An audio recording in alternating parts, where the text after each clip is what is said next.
वक्फ जो है एक तरह से दान हमारे पुरखों ने ये दिया है और अपने समाज में अच्छे काम करने के लिए दिया है। बदकिस्मती से इतना वक्फ की प्रॉपर्टी होने के बावजूद आज तक कोई ऐसा काम नहीं हुआ जो हम बता सके कि वक्फ के हमारे जो बुजुर्गों ने जो छोड़ा था उससे हमने ये कर पाए। है कि नहीं भाई साहब? मैं अगर रॉन्ग कह रहा हूं तो कोई भी आदमी मुझे रोक के कह सकता, क्योंकि सब मेरे बुजुर्ग हैं यहाँ।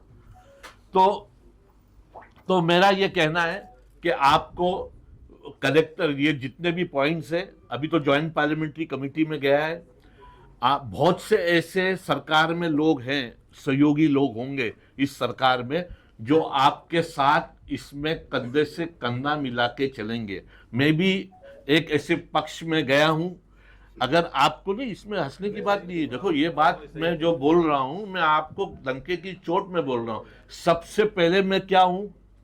जियाउद्दीन सिद्दीकी हूं, और मेरे पुरखों की ये जमीन है और की दी गई थी, वक्फ की गई थी, मतलब दान जिसको कहते हैं, राइट, कि हमारे समाज के लिए दी गई थी। तो वहां भी हमारा लीडर हो, कांग्रेस के लीडर हो, मगर ये बोलने में action and words should go together. हम बोले कुछ, करे कुछ नहीं चलेगा, और हमको हर तरह की लड़ाई लड़नी पड़ेगी, कानूनी लड़ाई, सियासी लड़ाई, क्योंकि अगर अब सो गए तो मैं समझता हूं हमेशा के लिए, अल्लाह ने चाहा ऐसा वक्त नहीं आएगा। सभी लोग यहाँ आए हैं और सबको कौम का दर्द है, मगर कौम के ये आपको तबाह बर्बाद करने का एक बहुत बड़ी साजिश है। देखिए, 3 पार्लियामेंट्री चुनाव हो गए। वो 3 पार्लियामेंट्री चुनाव जो सरकारें लड़ी, वो सिर्फ और सिर्फ बाबरी मस्जिद के बदौलत जाकर पार्लियामेंट में बैठ गए। हमारे साथी सिर्फ ये देखते रह गए, अरे हम देख लेंगे, अभी कुछ नहीं होगा, आगे नहीं होगा। ये बिल बीजेपी को पास करके आपकी जमीनों को लेना होता तो उसी दिन ये बिल पार्लियामेंट में पास हो जाता। उनके पास पास होने भर के मेंबर्स थे। उनको यह करना है कि इस मुल्क में मुसलमानों को तबाही के रास्ते पे ले जाने का दूसरा साधन क्या है कि मुसलमान और हिंदुओं के बीच नफरत की खाई पैदा हो जाए। उन्होंने अमेंडमेंट बिल के जो चैप्टर्स में जिन जिन चीजों को इंक्लूड किया है, उनमें मैं 2 चीजों पर आपको बता रहा हूं। उन्होंने एक चीज कहा कि भाई औरतों को शामिल करना चाहिए। वो बेवकूफ है, उन्होंने पढ़ा ही नहीं कि आपका दिल्ली में ऑलरेडी जो है बोर्ड की चेयरमैन लेडीज रही है, अलग अलग बोर्ड में अलग अलग जगहों पर महिला रही है। ये सब उनका ड्रामा है, क्योंकि उनके पास जो ताकत थी वो बिखर गई। शब्बीर भाई का शुक्र इसलिए कि उन्होंने अधिकारियों के आंख में आंख डालकर बात करके उन चीजों को अपने सामने रखा। भाई उसमें जितने मेंबर हैं, जिन लोगों ने प्रॉपर्टीज कब्जा होने या मदद करने में साथ दिया, वो गैर मुस्लिम तो नहीं है ना? कौन है वो लोग?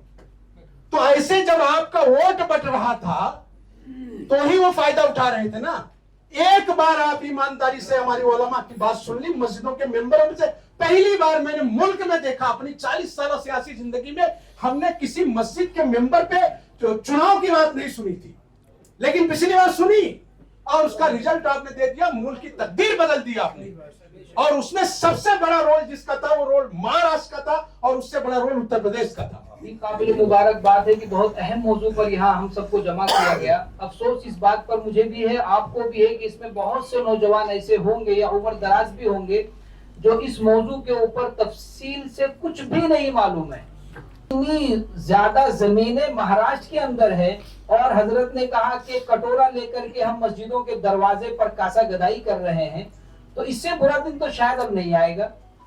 तो अब हमारा हक ये बनता है कि इसके लिए जो लड़ाई हमें लड़नी पड़ेगी, इंशाअल्लाह हम इनके साथ शाना बशाना खड़े रहेंगे। बिल लाया क्यों गया है, आपने तो एक वजह बयान कर दी, वो उसका सियासी पहलू है। जो सिंगल लाइन में अगर मैं बात कहूँ तो वो ये है कि औकाफ की प्रॉपर्टीज जो नाजायज जितने कब्जे हैं उनको रेगुलराइज करने के लिए ये बिल लाया जाता है। उनको रेगुलराइज कैसे किया जाएगा? उनको रेगुलराइज करने के लिए जो सबसे पहले जो इस पर हथौड़ा मारा जाएगा वो लॉ ऑफ लिमिटेशन पर मारा जा रहा है। ये जो लॉ ऑफ लिमिटेशन है वो ये है कि 12 साल तक अगर किसी जायदाद पर अगर किसी का कब्जा है तो उसके बाद जो है वो उसी की तस्वुर की जाती है, किसी और की नहीं। सुप्रीम कोर्ट का वर्डिक्ट है औकाफ की जमीनों के बारे में कि once a Waqf always a वक्फ, यानी इसको कोई उसमें जो है दोबारा कब्जा नहीं कर सकता। लॉ ऑफ लिमिटेशन के हटने से एक रात में जितने नाजायज कब्जे हैं 12 साल से ज्यादा के, वो तमाम के तमाम रेगुलराइज हो जाएंगे, नंबर 1। नंबर 2, जब भी तनाजा होगा तो अब तक ये था कि वक्फ ट्रिब्यूनल जो है वो उसके बारे में जो है हतमी फैसला करता था, उसका फैसला जो है फाइनल माना जाता था। अब जो सरकार जो बिल ला रही है उसमें वक्फ ट्रिब्यूनल के जितने भी इख्तियारात हैं उनको छीना जा रहा है, और वक्फ ट्रिब्यूनल का फैसला जो है वो हतमी और हरफ आखिर नहीं होगा, उसको भी चैलेंज किया जा सकता है हाई कोर्ट में या कहीं भी। हालांकि जितने भी ट्रिब्यूनल्स हैं, कभी टीचरों के होते हैं, कभी सरकारी मुलाजमीन के होते हैं, कभी कहीं होता है कहीं कुछ होता है, तमाम ट्रिब्यूनल जो होते हैं वो फाइनल वर्ड होते हैं किसी भी चीज के बारे में। कि जो वक्फ की जो प्रॉपर्टी है ये हमारे बुजुर्गों ने सवाब की नीयत से डोनेट किया है, हमारे यतीमों का, हमारी बेवाओं का इसके ऊपर अधिकार है, और हम सब ये चाहते हैं कि कोई भी हमारे बेवाओं का और यतीमों का हक ना छीन सके। मतलब बीजेपी और आरएसएस की नीयत में ही खोट है। इनकी नीयत ये है कि किसी भी तरह हमारी वक्फ की जमीन को ये हथिया ले। ये 4 जून 2024 का जो झटका पड़ा है इनको दिल दिमाग जहन पर, ये वक्फ अमेंडमेंट बिल 2024 उसका एक छोटा सा आफ्टर इफेक्ट है, समझ के चलिए। जेपीसी में भेज दिया गया, कमेटी तैयार की, और पहली जेपीसी की जो मीटिंग है वो 22 अगस्त के दिन है। उसमें काफी लोगों को लिया है उन्होंने, हर पार्टी के लोगों को लिया। हमारे party president barrister Asaduddin Owaisi साहब भी है।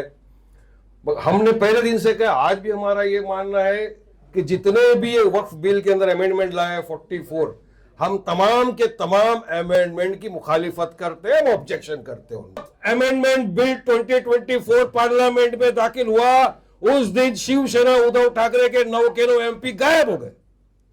उनको सवाल करना चाहिए, नहीं करना चाहिए साहब। मुसलमान कौम है, एक बार जो जुबान दे दी आपके साथ पक्का लास्ट तक खड़े रहेंगे, मरते दम तक हम खड़े रहेंगे।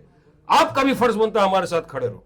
अब भी मौका है, जो टीम बनी है, जेपीसी की कमेटी फॉर्म हुई है, उसमें एक एमपी है वहां के, उनको पूरी तरह से महाराष्ट्र की तरफ से वक्फ के लिए बात रखनी चाहिए। एक महाराज ने हमारे हुजूर मोहम्मद मुस्तफा सल्लल्लाहु अलैहि वसल्लम की शान में गुस्ताखी की है, उसकी भी मजम्मत होनी चाहिए, पुरजोर रिस से मजम्मत होनी चाहिए। मैं समझता हूं कि भारतीय मुसलमान ही नहीं, पूरे देश दुनिया का कोई भी मुसलमान हमारे हुजूर मोहम्मद मुस्तफा सल्लल्लाहु अलैहि वसल्लम की शान में किसी भी किस्म की गुस्ताखी कतई बर्दाश्त नहीं करेगा।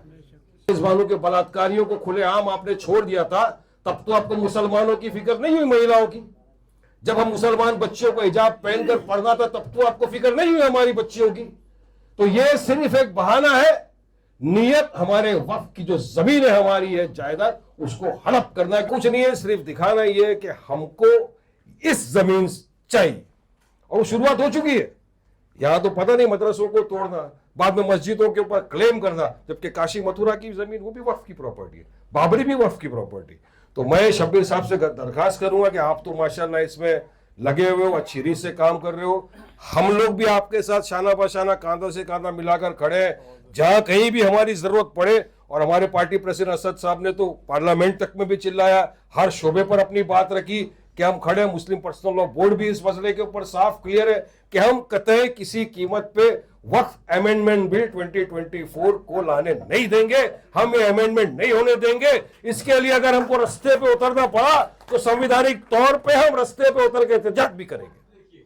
औरंगाबाद शहर की तमाम मस्जिदों का रिकॉर्ड भी जमा किया गया है कि कब बनी, क्या बनी, कैसी बनी है, उसका रिकॉर्ड कहाँ पर है, उसका रशीद कितना नंबर है, उसका लाइट बिल है क्या नहीं है, प्रॉपर्टी। हमने मस्जिदें खुद बना ली, कॉलेज खुद महंगे डाल दिए, लेकिन डॉक्यूमेंट कुछ भी नहीं हमारे पास में। ये सबसे बड़ी बदबख्ती हमारी है।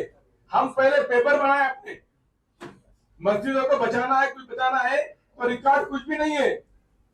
तीसरी बात ये हो रही है कि हम पढ़ते नहीं है। जिस कौम को पढ़ने का हुक्म दिया गया है, सबसे बड़ी जाहिल कौम है। वक्फ कानून हर जबान में मौजूद है। सब पढ़ते हम लोग फालतू बकवास, लेकिन वक्त कुछ नहीं पढ़ता है। तहरीक औकाफ ने पूरे महाराष्ट्र का दौरा किया, मस्जिदों में मीटिंगें ली, उनको समझाया, फॉर्म बना के दिए कि आपको किस तरह से फॉर्म भरना है, किस तरह रिकॉर्ड बनाना है, क्या क्या उसमें बनेंगे, क्या लोग तो ये 6-6 चक्कर 7 चक्कर मारे हमने कि आपकी कमेटी का नाम दो, आपकी बॉडी रजिस्ट्रेशन कराओ, तो उसके लिए तैयार नहीं होते। तो ये जॉइंट पार्लियामेंट्री कमेटी बनी है। असल क्या है, बेहुड़ा जब बेचने पे आता है ना, सब कुछ बेच डालता है। सब कंगाल हो चुकी है, $1 मिलियन का सामान हो चुका है, अब कुछ बेचने में के पास में नहीं है। हमारे निजाम भाई ने कहा कि हमारे चुनाव के लिए उम्मीदवारों का या इलेक्शन में वोट डालने का जो है आवाज उठाई, मगर उन्होंने सिर्फ ये कहा कि सियासत में हिस्सा लेना चाहिए। इतने उम्दा तरीके से इस बात को कहा कि ऐसा खुतबा को इस्तेमाल किया उन्होंने कि किसी उम्मीदवार का, किसी पार्टी का नाम नहीं लिया। वक्त का जो तकाजा था, बेहतरीन अंदाज में मैं सलाम करता हूँ इब्राहिम को कि अपने को जो वक्त का जो तकाजा था, पूरी जिम्मेदारी के साथ उन्होंने एहसास दिलाया।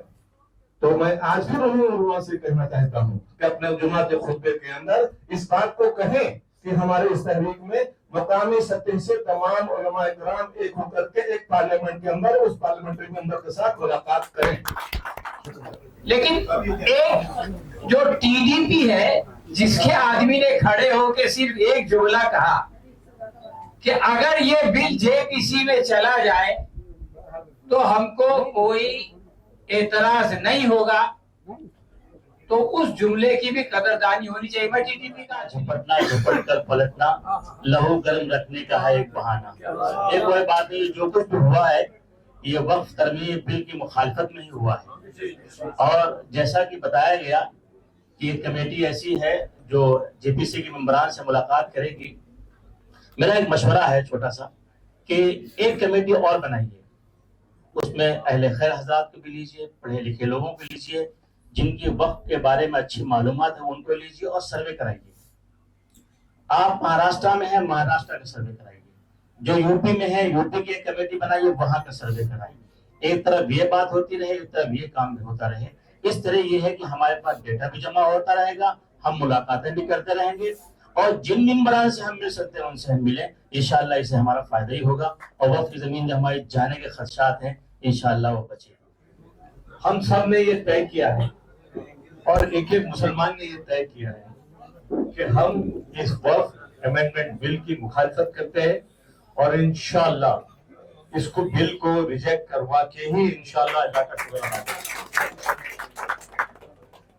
मैं आपकी दुआओं से अल्हम्दुलिल्लाह एमएलए हूँ, और इंशाअल्लाह आपकी दुआएं रही तो फिर कुछ दिनों का इलेक्शन है, और आपकी दुआएं रही और अल्लाह की मर्जी रही तो इंशाअल्लाह फिर से आपकी नुमाइंदगी करूंगा। मगर मैं यहाँ पर अभी इस वक्त एक मुसलमान की हैसियत से बात कर रहा हूँ, क्योंकि हम पहले मुसलमान हैं और उसके बाद में कोई सियासी पार्टी या कोई मजहब या कोई उसमें वो करते हैं। हमने एक लीगल टीम के साथ में एक मेमोरेंडम तैयार करना चाहिए, हमारी डिमांड, चार्टर ऑफ डिमांड तय करना चाहिए कि हम इस बिल की मुखालफत क्यों करते हैं। और ये वजह है इसकी, ये जो 40 से ज्यादा जो अमेंडमेंट गवर्नमेंट ने लाया है, ये हमारे लिए, हमारे प्रॉपर्टीज के लिए, हमारे औकाफ के लिए, हमारे वक्त के लिए, जैसा कि हम सबको पता है, हर एक मुसलमान को पता है कि वक्त जो है वो अल्लाह के नाम पे, ये हमको हमारे जो बिरादरान वतन है उनको बताना है। बीजेपी ये बताना चाहती है कि इतनी बड़ी जगह जो है ये हड़पी हुई जगह है, ये किसी तरह से कब्जा की हुई जगह है, और ये हम वापस लेना चाहते हैं। हमको उनको बताना है कि आज हमारे बुजुर्गों ने ये जगह अल्लाह के नाम पे, अल्लाह के बंदों के लिए वक्फ की है कि हमारी कौम को फायदा हो। आज अगर वक्फ जैसी चीज अगर गैर मदद में भी होती तो आज उनके लोगों को भी फायदा होता। उनको ये बताइए कि हमारा वक्त तो हज़रत उमर रज़ियल्लाहु अन्हु के दौर से शुरू हुआ, आप आज तो शुरू कर दो भाई। मगर हमको एक चार्टर ऑफ डिमांड बनाना चाहिए जो बेहतरीन हो, टेक्निकल हो, लीगल हो, और वो जो 31 मेंबर है उनको मिलना चाहिए। जो जेपीसी के मेंबर और उनको डिमांड चार्टर देना चाहिए कि इस वजह से हम ये बिल का विरोध करते हैं और हम आखिरी दम तक लड़के इस बिल को पास नहीं होने देंगे। पार्लियामेंट में 544 लोग होंगे, मगर इस देश का 20% मुसलमान और उससे ज्यादा उसके साथ में रहने वाला जो सेकुलर हिंदुस्तानी है वो भी हमारे साथ में इंशाल्लाह खड़ा होगा। इसमें हम सिर्फ मुसलमानों की बात नहीं है, आज मेरी तो कल तेरी बारी है। इसकी तकरीबन सभी लोगों ने मुखालिफत की है कि 95 एक्ट जो एक्ट है वो बहुत सही है, उसको सही करने की कोई ज़रूरत नहीं है, इसके लिए उसमें कोई अमेंडमेंट नहीं होना चाहिए। इसी यहाँ आज बात इसमें तो मैंने तो तहरीक औकाफ की तरफ से एक ही बात रखी है कि ये सेकुलर पार्टियां, चाहे कोई भी सेकुलर पार्टियां हो, उन्होंने इस प्रॉपर्टी को तबाह बर्बाद किया है। हमको तहरीक औकाफ के तहत एक बहुत मोमेंट जिसको चढ़वड़ बोलते हैं, तहरीक जब तक बनती नहीं है जब तक ये मसले हल होने वाले हैं। दो तरफा बात है और हमें सब तरफा मौजूद है। अब ये जानना चाहते हैं जो आज की मीटिंग कॉन्फ्रेंस हुई है, इस मीटिंग को आप इसका अमल, जो सरकार के अमल पर रद्द अमल किस तरह से देखते हैं और आप इससे इसका रिएक्शन की क्या उम्मीद रखते हैं? देखिए, अभी चूंकि ये अमेंडमेंट बिल बहुत जल्दी में आया है, जेपीसी का गठन हो गया है, जेपीसी के जो मेंबरान्स हैं वो बहुत ही जल्द अलग अलग शहरों में अलग अलग जगहों पे जाने वाले हैं और लोगों से चर्चा करने वाले हैं। जब वो मुंबई आएंगे या दिल्ली में होंगे तो हमारी ऑल इंडिया उलमा बोर्ड और उनके जो साथी हैं वो इस अमेंडमेंट बिल के अगेंस्ट, क्योंकि ये बिल हमको मंजूर नहीं है, हमको मीन्स हमारी पूरी कौम को, जो जिनके ये वक्फ बोर्ड की जो जगह है, जिन्होंने डोनेट किए हैं, उन घरानों को, इन सारे लोगों को ये अमेंडमेंट बिल मंजूर नहीं। जो आपसी भाईचारा है हिंदू मुस्लिम का, ये बिल के आने और इसके अमेंडमेंट के लागू करने के बाद वो टूट जाएगा। दूसरी चीज है कि हमारे धार्मिक स्थलों पे डायरेक्ट एक तरह से सरकार अटैक कर रही है और इस तरह का माहौल दिखाने की कोशिश कर रही है जैसे ये जगह हमने किसी से लूट कर लाया हो, जबकि ये जगह हमारे आबो अजदाद ने अपने बच्चों के तरक्की के लिए, गरीबों की मदद के लिए, मदारिस के इमाम के लिए, स्कूलों के लिए, ये सारा का सारा उन्होंने डोनेट किया है और उस डोनेशन की वजह से, उस जमीन की वजह से उसका डेवलपमेंट हो, इसके लिए काम हुआ है। तो अब हमारी अगली तैयारी ये है कि हम उनको मिलेंगे, अपनी बात उनके सामने रखेंगे और देश के दूसरे सांसद को भी इस बात के लिए तैयार करेंगे कि जब इसका डिसीजन आए या पार्लियामेंट में इस पर बहस हो तो इस बिल का विरोध करें और ये जो जिसकी चीज है उसके पास नहीं। चिराग देखकर मेरा मचल रही है हवा, चिराग देखकर मेरा मचल रही है हवा, बहुत दिनों से बहुत तेज़ चल रही है हवा, बना रहे थे जो किस्से हमें मिटाने की, उन्हें खबर ही नहीं रुख बदल रही है हवा, उन्हें खबर ही नहीं रुख बदल रही है हवा। कैमरामैन नासिर हुसैन के साथ कलीम बेग, आसिफ खान को इजाज़त दीजिए। जय हिंद।